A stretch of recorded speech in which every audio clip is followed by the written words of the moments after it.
Diberikan afiat selalu, wa yas'idakum, semoga diberikan kebahagiaan selalu, wa yahfadzakum min kulli su'in wa makruh, semoga dijaga dari segala keburukan, dari segala hal yang tidak diinginkan. Amin, Allahumma amin. Oke, langsung saja kita bahas.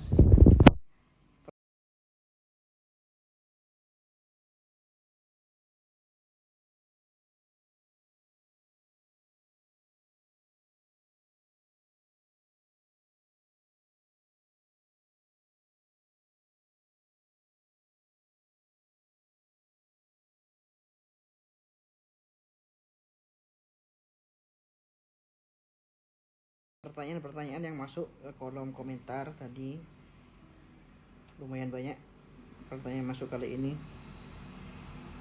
Assalamualaikum warahmatullahi wabarakatuh. Doakan cepat zuwaj, amin. Allah yuzawijukum insyaallah fi waqtin qarib. Oke, kita bahas pertanyaan-pertanyaan yang masuk di kolom komentar tadi. Pertanyaan pertama, kita lihat. Bahas tentang hukum rokok, teman saya gak bisa diingatin, Lora. Hukum rokok sendiri sekali lagi sampai sekarang masih diperdebatkan oleh para ulama kita, ya.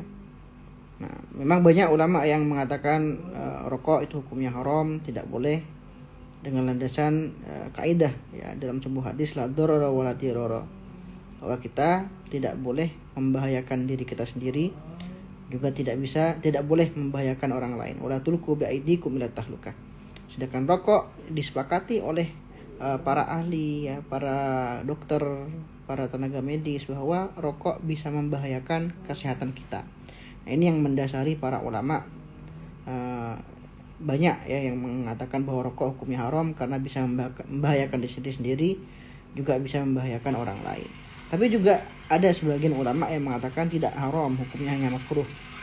Bukan yang mengatakan hukumnya boleh, ya. Intinya sampai sekarang rokok ini, ya, masih khilaf hukumnya antara para ulama. Ada yang memperbolehkan, ada juga yang mengharamkan.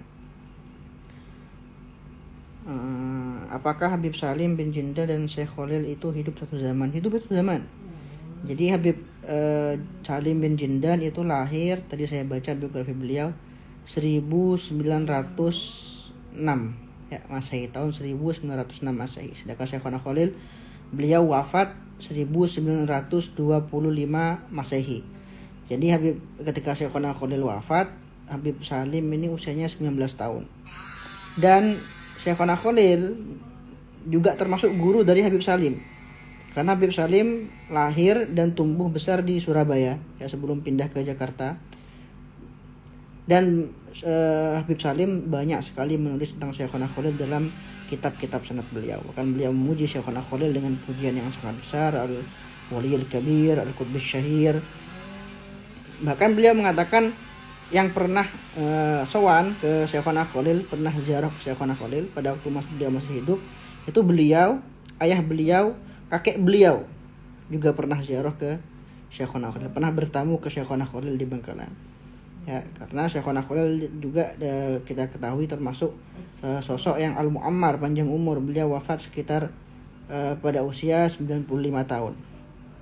Jadi apakah satu zaman bahkan Habib Salim, ya, Habib Salim juga termasuk murid dari Syekhona Khalil.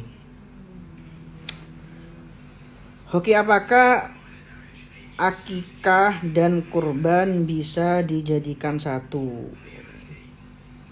Ini kemarin sudah saya jawab, ya. Akikah dan kurban apakah bisa dijadikan satu? Ini ada khilaf. Ada ulama yang mengatakan bisa, ada ulama yang mengatakan tidak bisa. Nah, ulama yang mengatakan tidak bisa ini mengikuti pendapat Al-Imam Ibnu Hajar Al-Haytami. Sedangkan ulama yang memperbolehkan, yang mengatakan bisa, itu mengikuti pendapat Al-Imam Ar-Ramli. Nah, pendapat mana yang bisa kita ikuti? Dua-duanya bisa kita ikuti, ya. Meskipun banyak para ulama kita seperti para ulama di Tarim itu lebih menyukai pendapatnya Ibnu Hajar. Tapi jika kita ikut pendapat Imam Ramli, masih muskilah, tidak ada masalah. Ya, kulluhum ala huda, semuanya mereka para ulama yang kredibel ilmunya, yang luas ilmunya. Kita ikut beliau Ibnu Hajar silahkan, mau ikut Imam Romli silahkan.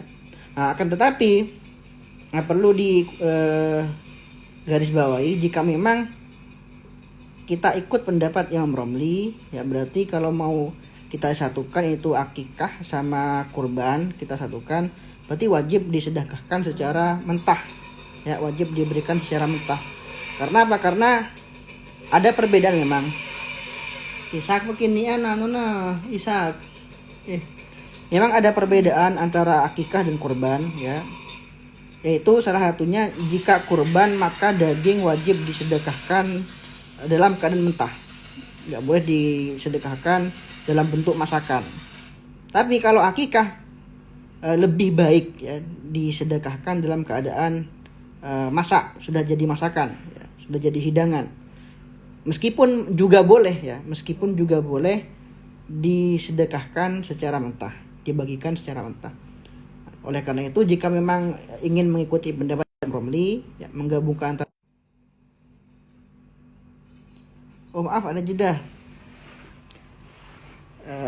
Yang perlu digarisbawahi tadi, jika memang ingin mengikuti pendapat Imam Romli yang menggabungkan antara akikah dan kurban, maka kurban wajib, ya, akikah dan kurban ini wajib dibagikan dalam keadaan mentah. Wajib dibagikan dalam keadaan mentah.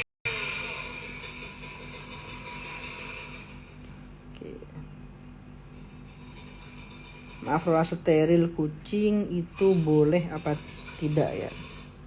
Nah, steril kucing ini jika memang steril ini maksudnya kayak mengebiri itu ya, biar kucing ini nggak punya keturunan lagi. Masalah mengebiri hewan ini yang saya ketahui mayoritas ulama memperbolehkan jika memang ada hajat, ya, mengebiri kambing biar mungkin dagingnya makin gemuk, ya, biar dia makin gemuk. Mengebiri sapi ini para ulama banyak yang mengatakan boleh, ya, jika memang ada hajat. Nah, meskipun para ulama Syafi'iyah ada yang mengatakan, ya, bahwa bolehnya mengebiri ini khusus hewan yang bisa dimakan saja. Sedangkan hewan yang tidak bisa dimakan seperti kucing ini hukumnya tidak boleh untuk dikebiri. Jadi intinya untuk steril hewan, steril kucing, ini ada khilaf antara ulama. Ada yang mengatakan boleh, ya, mayoritas ulama mengatakan boleh. Nah, sebagian ulama Syafi'iyah dalam mazhab kita mengatakan tidak boleh. Karena apa? Karena kucing dagingnya tidak bisa dimakan. Bagaimana menghilangkan rasa kangen kepada seseorang, ya akhi? Perasaan itu di luar ikhtiar kita, ya. Rasa cinta, rasa kangen, rindu, benci itu sesuatu yang di luar ikhtiar manusia. Oleh karena itu Syekh Buti, kan saya sudah sering jelaskan, ketika ditanya bagaimana hukumnya seorang mencintai seseorang, ya, beliau mengatakan cinta ini nggak kena hukum. Karena apa? Karena cinta ini di luar ikhtiar manusia. Ya, jadi yang diharamkan Islam itu bukan cinta, tapi penyimpangan atau kemaksiatan yang mengatasnamakan cinta. Oleh karena itu, bagaimana cara menghilangkan rasa kangen? Mungkin mintalah kepada Zat yang maha membolak-balikkan hati kita, ya, itu minta terus pada Allah Subhanahu wa taala. Jika memang punya niat yang kuat untuk melupakan dia, insyaallah Allah akan membantu, akan segera menghilangkan perasaan itu dari hati kita.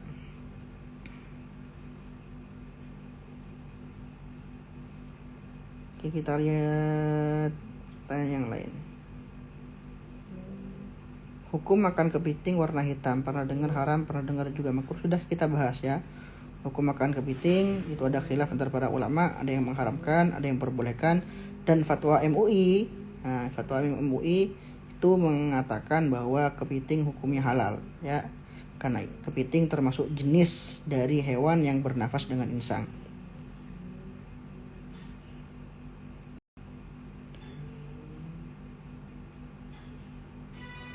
Perbedaan musola dan masjid dalam aspek peribadatan beda, ya. Kalau musola gak bisa dibuat etikaf, masjid bisa dibuat etikaf. Kalau musola meskipun orang haid boleh masuk. Kalau masjid orang haid duduk dengan alasan apapun hukumnya haram. Ya, duduk dengan alasan apapun, hadir majelis, hadir pengajian, ya. Kalau orang haid, meskipun dia sudah pakai pembalut, hukumnya tetap haram.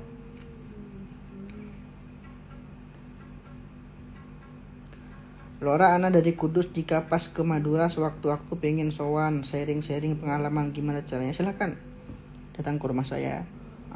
Insya Allah kalau saya alamat di rumah bisa, ya. Alamat saya di Ponpes Al Muhajirun, Dusun Berat Gunung, Kecamatan Geger, Kabupaten Bangkalan, Madura, Jawa Timur, Indonesia. Agak ke dalam, agak pelosok rumah saya. Oke.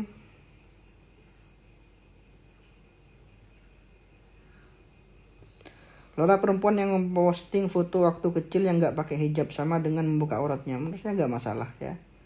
Karena aurat anak kecil itu hukumnya dilihat nggak apa-apa. Rambut anak kecil, kita melihat rambut anak yang belum balik, gimana hukumnya, nggak masalah.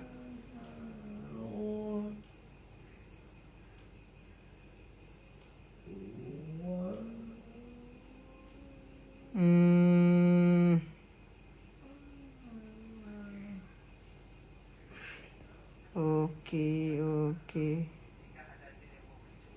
Lora, kapan centang biru? Allah ta'ala. Udah daftar berkali-kali ini, udah ngajukan berkali-kali gak centang biru, masih gak dapat. Ini harus nanya sama Gus Azmi nih. Ucen aja belum dapat centang biru.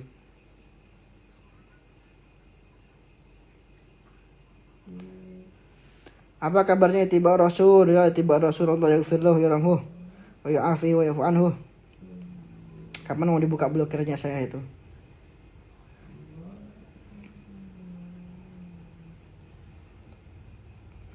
Lora, apa benar dosa yang dilakukan anak cewek cowok itu ditanggung oleh ayahnya? Ya, wala taziru waziratun wizra ukhra, ya. Wa la yasal insan illa ma sa'a. Jika emang anaknya sudah balik, anak cewek cowoknya sudah balik, ya yang dosa ditanggung sendiri, ya. Dosa ditanggung sendiri. Cuma ada memang, ya, sebagian asar dan hadis yang menunjukkan bahwa orang tua ini bisa disiksa, ya, bisa disiksa oleh Allah Subhanahu wa taala karena dia salah dalam mendidik anak. Imam Haddad dalam beberapa kitabnya, ya, sebagian kitabnya menyebutkan bahwa kelak ada seorang anak ini menuntut orang tuanya sendiri, ya, di hadapan Allah Subhanahu wa taala, mengatakan seorang anak, ya Allah, lihatlah orang ini, ya, orang ini menunjuk ayahnya, orang ini dulu di dunia telah berbuat zalim kepada saya. Nah, orang tuanya kaget, ya, dan mengatakan pada Allah Subhanahu wa taala, ya Allah, saya sudah menafkahi dia, saya sudah bertanggung jawab, memberi dia makan, memberi dia pakaian.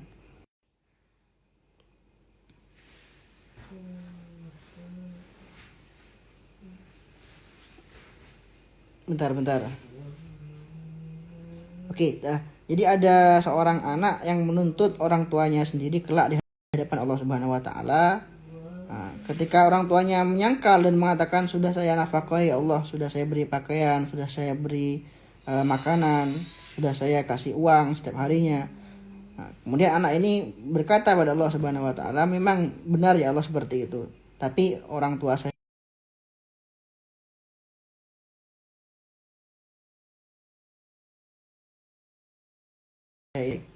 nah ini bisa saja orang tua kelak, ya, mendapatkan dosa, ya, mendapatkan imbas dosa karena dia tidak mendidik anaknya dengan didikan agama yang baik. Nah, juga ada dalam satu hadis, saya ingat disebutkan oleh Syekh Buti dalam kitabnya Hadza Walidi, itu Rasulullah Shallallahu Alaihi Wasallam bersabda,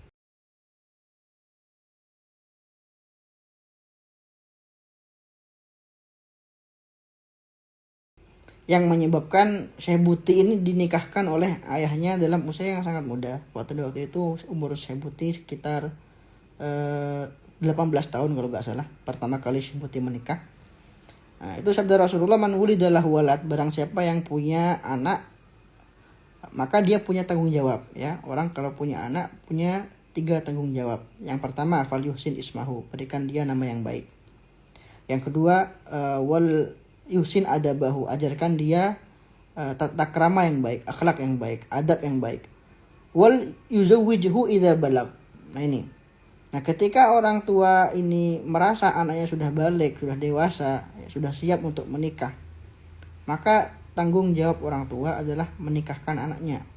Fa idza balagha wa lam yuzawwijhu fa asaba itsman fa innama itsmuhu ala walidi. Ketika anak sudah dewasa, ya, sudah siap untuk menikah, cewek atau cowok, sedangkan orang tua tidak segera menikahkan anaknya, sedangkan anak ini mungkin pengangguran, gak sibuk belajar dan lain sebagainya, gak sibuk kuliah atau gak sibuk mondok, sehingga anak ini gara-gara gak segera dinikahkan jatuh pada hal-hal yang diharamkan oleh Allah Subhanahu wa taala, berpacaran, maksiat atau berzina, waliyadzubillah, maka yang menanggung dosa adalah orang tua. Ya, anak dapat dosa karena dia sudah balik, tapi orang tua juga menanggung dosa karena dia tidak segera membentengi anaknya dengan pernikahan.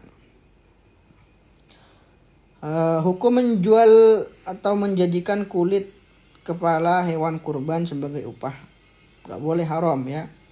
Menjual daging kurban meskipun itu kulitnya, hukumnya haram. Begitu pula menjadikan kepala kurban atau kulit kurban sebagai upah, itu hukumnya juga haram. Suara amalan untuk ibu hamil. Ini sering ditanyakan, sudah ada di Q&A keberapa ya. Intinya yang sering saya anjurkan untuk ibu hamil tuh baca doa dari Syekhona Khalil, ada ya. Itu juga ibu hamil biar kandungannya kuat, gak keguguran, setiap habis sholat pegang perutnya, baca ya hasibu 7 kali. Ini amalan dari Al-Habib Ahmad bin Hasan Al-Tos, biar gak keguguran ya. Habis sholat baca, pegang perut, baca ya hasibu 7 kali, ya hasibu, ya hasibu, ya hasibu 7 kali.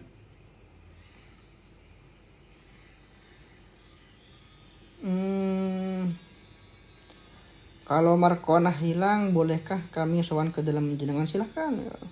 Insyaallah semoga Allah Subhanahu wa taala segera mengangkat wabah corona ini dari kita. Amin Allahumma amin.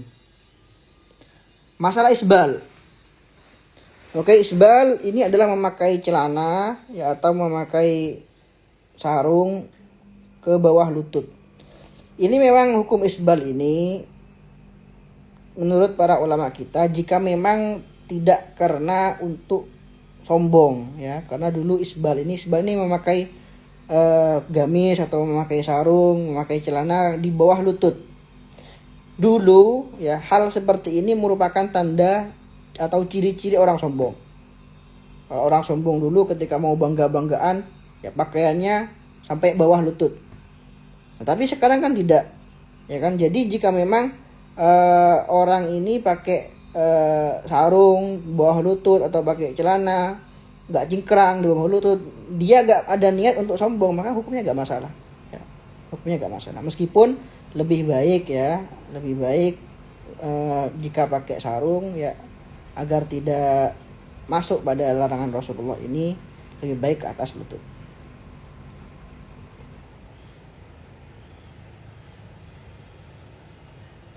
Dalam melanggar sumpah, nanggung kafarah sumpahnya berlaku kelipatan berlaku ya. Kalau melanggar 1 kali, berarti dia kena kafarah 1 kali. Melanggar 2 kali, kena kafarah 2 kali.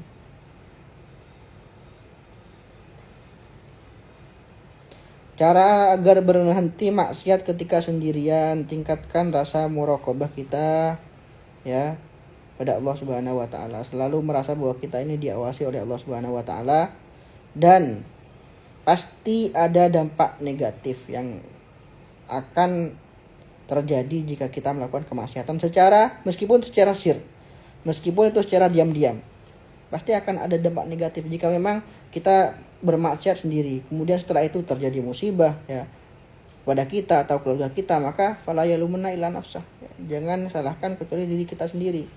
Karena apa? Karena kemaksiatan itu adalah sumber dari segala kerisauan, kegalauan, kesusahan yang ada di dunia ini.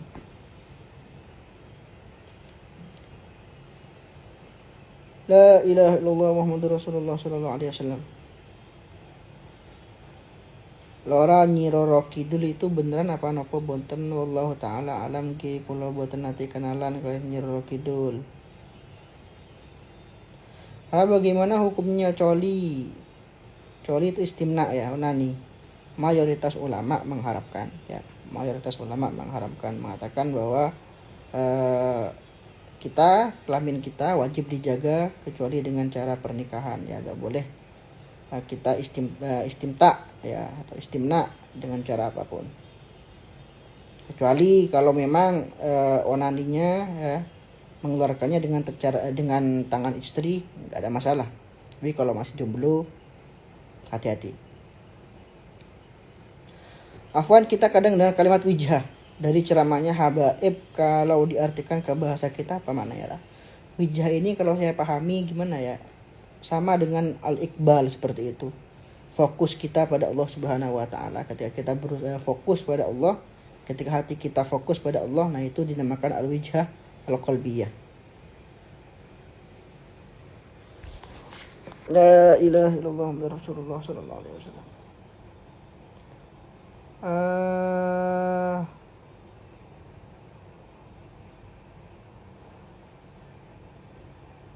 Banyak sekali, coba.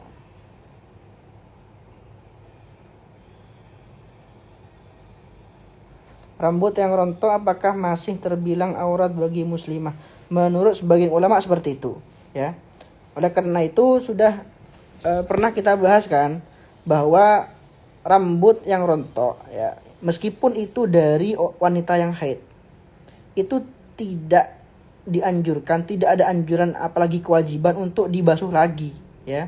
Jadi rambut yang rontok ya, atau sudah dipotong, rambut atau kuku yang sudah dipotong, itu sunnahnya dikubur. Sunnahnya dikubur, baik itu rambut laki-laki atau perempuan. Nah, ada sebagian ulama yang sangat menekankan, menganjurkan kalau rambutnya perempuan itu dikubur ya.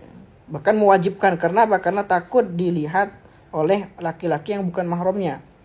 Menurut mereka rambut yang rontok ya, yang sudah dicukur, meskipun sudah terpisah dari seorang wanita, itu hukumnya tetap aurat yang haram dilihat oleh para laki-laki yang bukan mahramnya.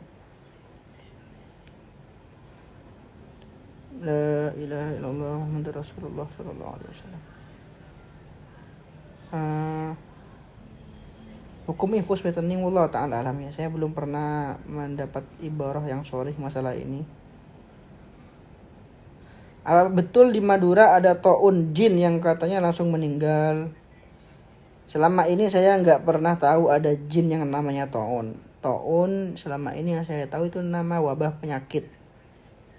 Kalau jin namanya taun saya belum pernah kenalan. Apakah ada tasawuf yang tidak melakukan bid'ah? Kata Buya Ar-Razi ada yang murni, mohon infonya. Jadi seperti ini, tasawuf ya, kalimat tasawuf itu memang belum pernah ada pada zaman Rasulullah. Ya, belum pernah ada pada zaman para sahabat. Tapi inti dari ajaran tasawuf itu adalah inti dari agama Islam. Mengapa? Karena yang dimaksud tasawuf selama ini yang kita ketahui ya, tasawuf itu adalah ilmu ya, yang mengajarkan kita tentang tasfiyatul qalbi, tentang menyucikan hati, membersihkan hati dari sifat riya, dari sifat dengki, dari sifat benci. Wa tahsinul akhlak, yang mengajarkan kita bagaimana berakhlak kepada sesama, bagaimana kita memperbaiki akhlak kita, bagaimana kita mendidik nafsu kita biar menjadi an-nafsu dari nafsu al-ammarah menjadi an-nafsu al-mutmainnah dan lain sebagainya. Itu inti dari ajaran tasawuf. Ya, memang nama tasawuf pada zaman Rasulullah belum ada. Ya, baru memang ada. Memang baru mungkin ada pada zaman kurun 300 atau 400. Tapi inti dari tasawuf itu sudah ada pada zaman Rasulullah Shallallahu Alaihi Wasallam. Jadi ibaratkan kata Habib Umar ya, di zaman sekarang ini banyak orang yang anti dengan istilah ya, anti dengan istilah.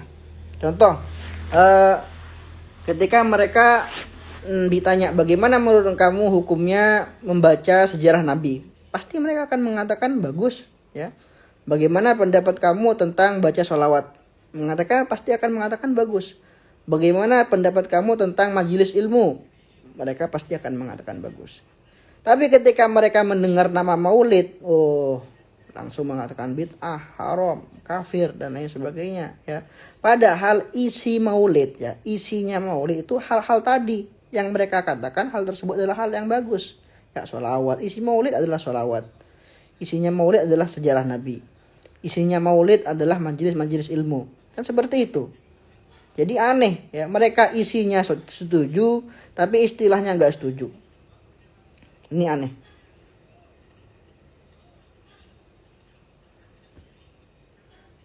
Oke, kita lihat yang lain. Derek tanglet hukum kurban tapi dereng akikah pripun nggih, boten napa-napa nggih. Jadi syaratnya kurban nggak ada di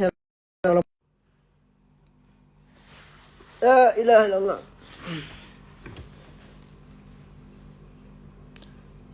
Hukum azimat sudah kita bahas, udah ada di sorotan ya.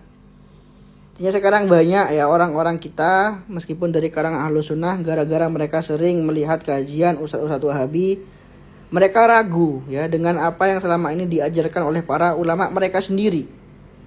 Jadi hukum memakai jimat apakah syirik? Enggak syirik ya, pakai jimat hukumnya enggak syirik selama kita meyakini bahwa jimat tersebut tidak bisa memberikan kemanfaatan dan kemadharatan ya, tanpa izin Allah Subhanahu wa ta'ala.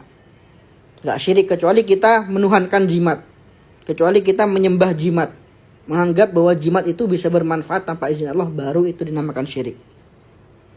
Sekarang kita hidup di zaman yang dikit-dikit ya, banyak orang mengatakan dikit-dikit syirik, ziarah kubur syirik, pakai jimat syirik. Sampai kemarin ya, sumpah pramuka dikatakan syirik. Innalillahi wa inna ilaihi raji'un.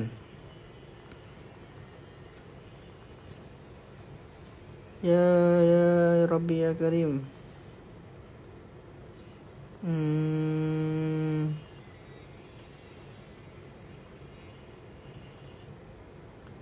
Bolehkah kita dijadikan satu? Sudah kita bahas tadi.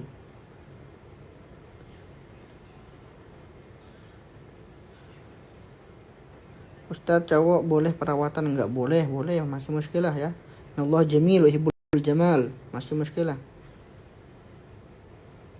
Ya. Boleh, apalagi suami ya yang merawat diri untuk istrinya, ini anjuran sama sekali, bisa dapat pahala yang besar. Karena apa? Karena kata Ibnu Abbas, bukan cuma suami aja yang pingin ya istrinya terlihat cantik, istri pun juga selalu ingin suaminya terlihat ganteng, terlihat tampil menarik di hadapan istri. Bisa nggak ketarim bawa istri dan anak tapi cuma kita yang nyantri? Bisa ya. Di sana ada sakana kharij, ada komunitas ya bagi keluarga yang belajar di luar, yang punya anak istri tinggal di Tarim, itu namanya Bi'ah Mustafawiyah. La ilaha illallah Muhammadur Rasulullah sallallahu alaihi wasallam. Lora bisa ceritakan sedikit kisah saya Ismail Usman Zain, ya Allah. Allah nafa'ana bi, Allah ya'lidur fil jannah. Salah satu kisahnya, nama saya Ismail ya, ini terilhami dari nama beliau. Jadi kakek saya memberikan nama saya Ismail ini karena bertabarruk dengan nama beliau ya, saya Ismail Usman Zain.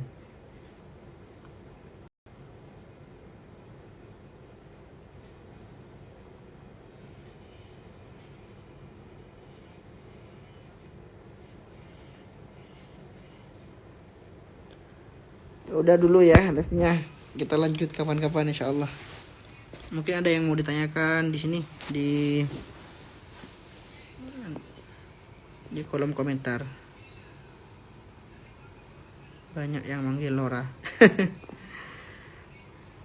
Lora itu sebutan untuk anak kiai di Madura. Udah sering kita bahas, jangan tanya lagi.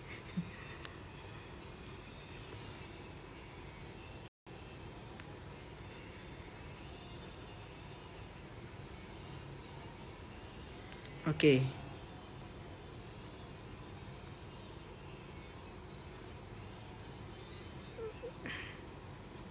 Siapa itu? Kita Anwar. Ini Gus Idah kayaknya nih.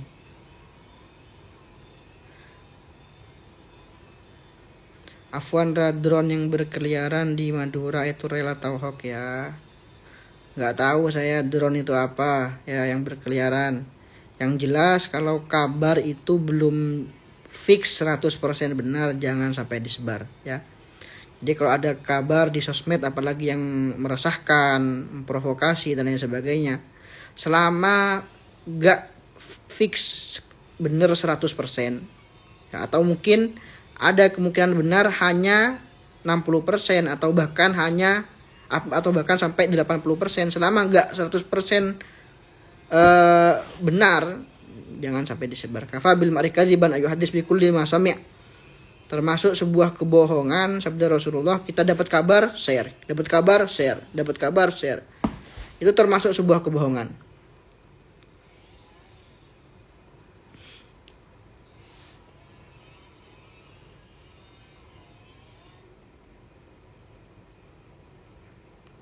Doain abana yang baru wafat, Allah yaghfir lahu yarhamhu ya'afi wa'fu anhu.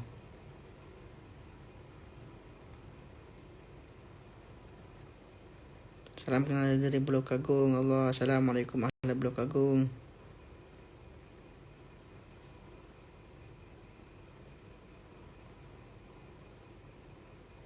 Salam dari Universitas Al-Azhar. Allah, masya Allah, masya Allah, alaikum wa barik fikum.